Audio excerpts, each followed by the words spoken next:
Ashamaa harka fuunee hordoftoota Raahel Tuubii bakka jirtanitti nageenya isiniif haa baay'atu jecha akkuma isinitti himadhee wanti hundumtuu naa milkaa'eera. Kanaaf isiniin jedha hordoftoonni kiyyaa bakka jirtan hundumattuu nageenyi fi jaalalli isiniif haa baay'atu. Galatoomaa isiniin jedha akkuma isiniin jedhe kaaddu'aa hin deechannaa qeebalamteerti. Amma karaa galmaataa yookiin immoo karaa deemsa kiyyaatiif wantoonni tokko naa xumuramaa jiru. Akkuma agartanii har'a dhufanii meeshaalee kana narraa fudhatu. Meeshaalee kana immoo biyya kanatti kan binneef akkuma beekamutti jiraachuuf maal jechuudhaafi.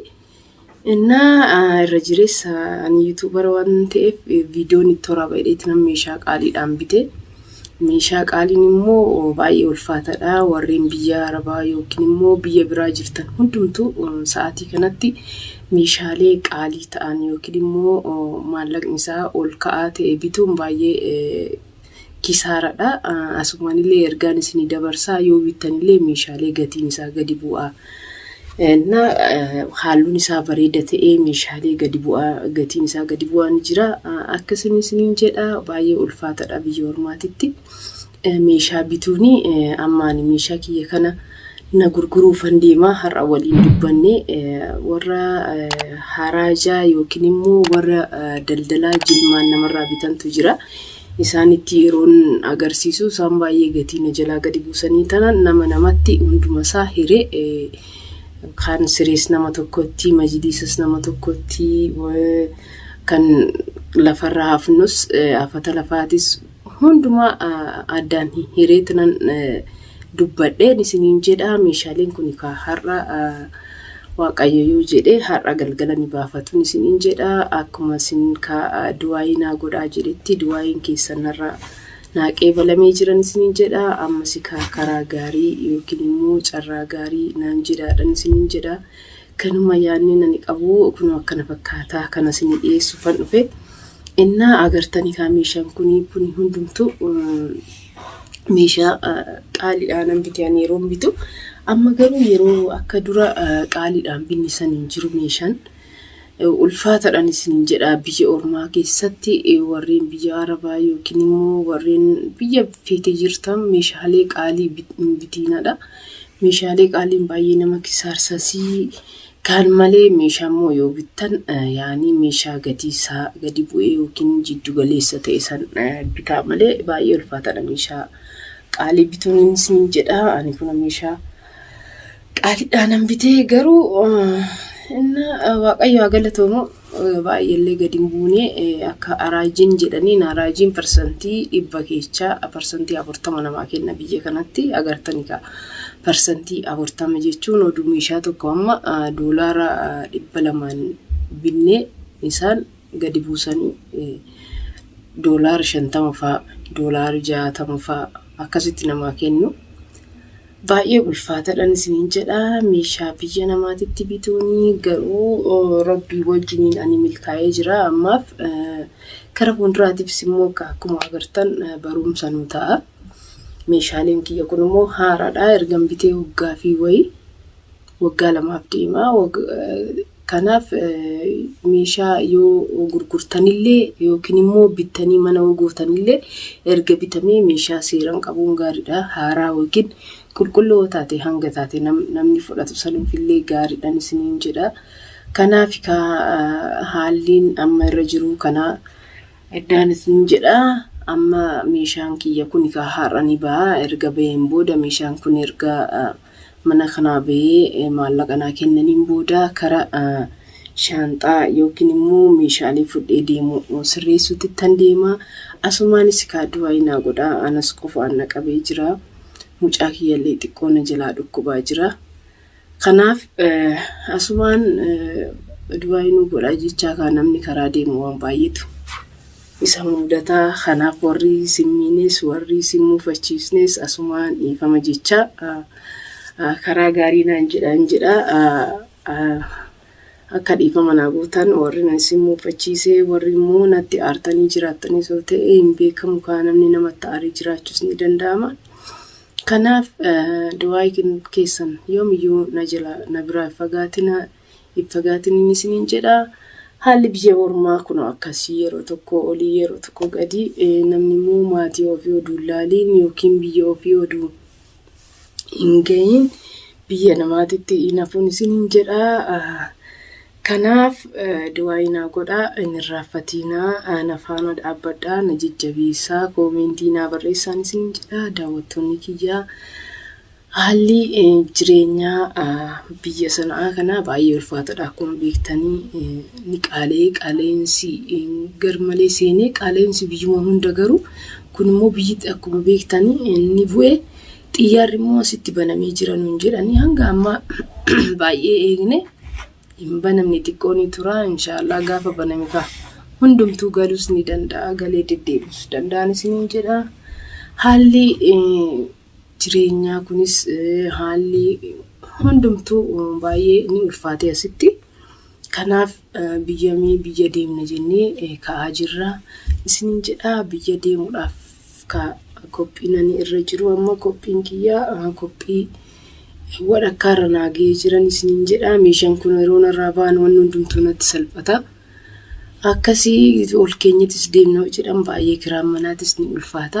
Deebuu fi dhiisuu keenyas nun beeknu rabbi qofa beeka nu waan jiru kaasumatti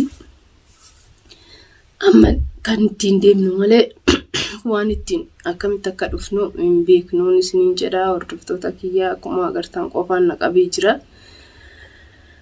Qorratu jira amma rooba garmaleedha gizeen dalagarra deemnu yeroo baay'ee roobni irratti waan bu'uuf qofaan naqabee akkasiin isiniin jedha daawwattoota kiyyaa du'aa naa kadhadhaa. Wanni nani har'a isiniin gaachuuf dhufee kun akkanaa meeshaa kana gurguruufanii majlisa kanas sirees akkasiin isiniin jedha. Har'a majlisa takka dhuftee majlisa baafatti sireenis yeroo biraati akkuma beektani ka viidiyoo isiniifan waraabaa inshallah haalli viidiyoo itti waraabanii onaa mija'e viidiyoo itti waraabitan isin agarsiisa. Viidiyooleen ani gadhiisu like subscribe gochuu hin irraanfatina. Warri subscribe hin godhin chaanaala kiyya kana subscribe godhaa. Amma akkanumattan viidiyoodhuma kana irratti waraabaa deemaa. Yeroo biraatiif immoo akkuma beeknu ka wantoota sagantaa adda addaan qaba waan ta'eef biyyaa illee wanta nu waraabuu sagantaa baay'ee qaba.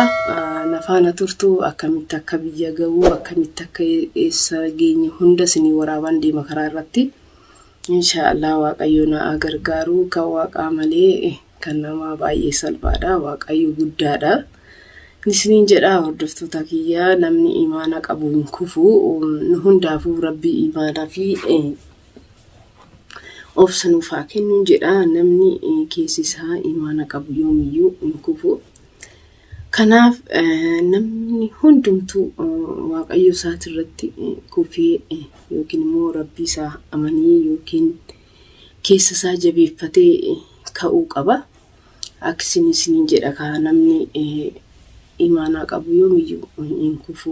Keessattuu shamarran yeroo baay'ee nu karaa abdii kutachuu yookiin immoo karaa aaruu wayiitti deemna.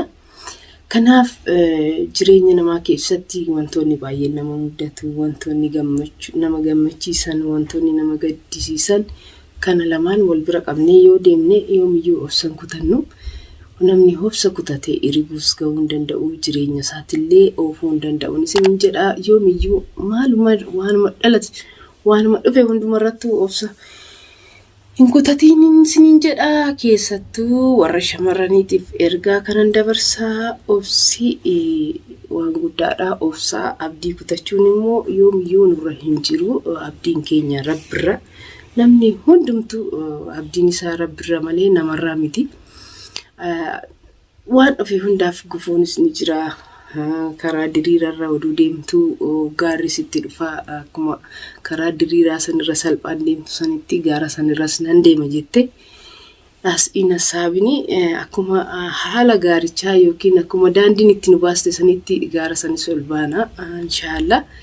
Kanaaf isin jedha ka fuuldurri keenya ifaa, fuuldurri keenya bal'aadha, fuuldurri keenya guddaadha jennee yoo yaanne iddoo baay'ee geenya garuu fuuldurri keenyas xiqqaadha. Hamileen tiyyas sumatti cabdee hamileen tiyyas maaloo jennee baay'ee rakkisaadha. wantoota jireenya namaa keessatti yoomiyyuu gufuu hin dhabamtu. Akkuma beektan masanaakilii baay'eetti jira dhalaa irratti ta'ee dhiira irrattis ta'ee irra jira. Garuu dhalaaleen amala abdii kutachuu wayii qabna dafnee. Abdiin kutatina, abdiin keenya Rabbi harka irraa inshaallah. Nama abdiidhaan jiraatu, nama imaanaan jiraatu Rabbi nama godhu. Ana keessattuu Rabbiin imaana isaanirraa fageessini.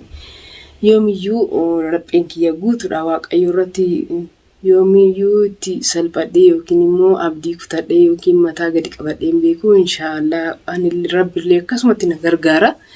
Isiniin jedha daawwattootaa fi kabajamtoota kiyya viidiyoon kiyya kanarraa asuma irratti raawwata. Viidiyoo biraatiin hanga walitti deebinutti nafa. Viidiyoo biraatiin hanga walitti deebinutti fayyaanaa ta'a. Bakka jirtan hundumattuu jaalalliif nageenyi isiniif haa ta'uun jedha. Jaalalli kiyya kan horneerraa maddee. Hanga viidiyoo biraatiin walitti deebinutti nagaan naa tura.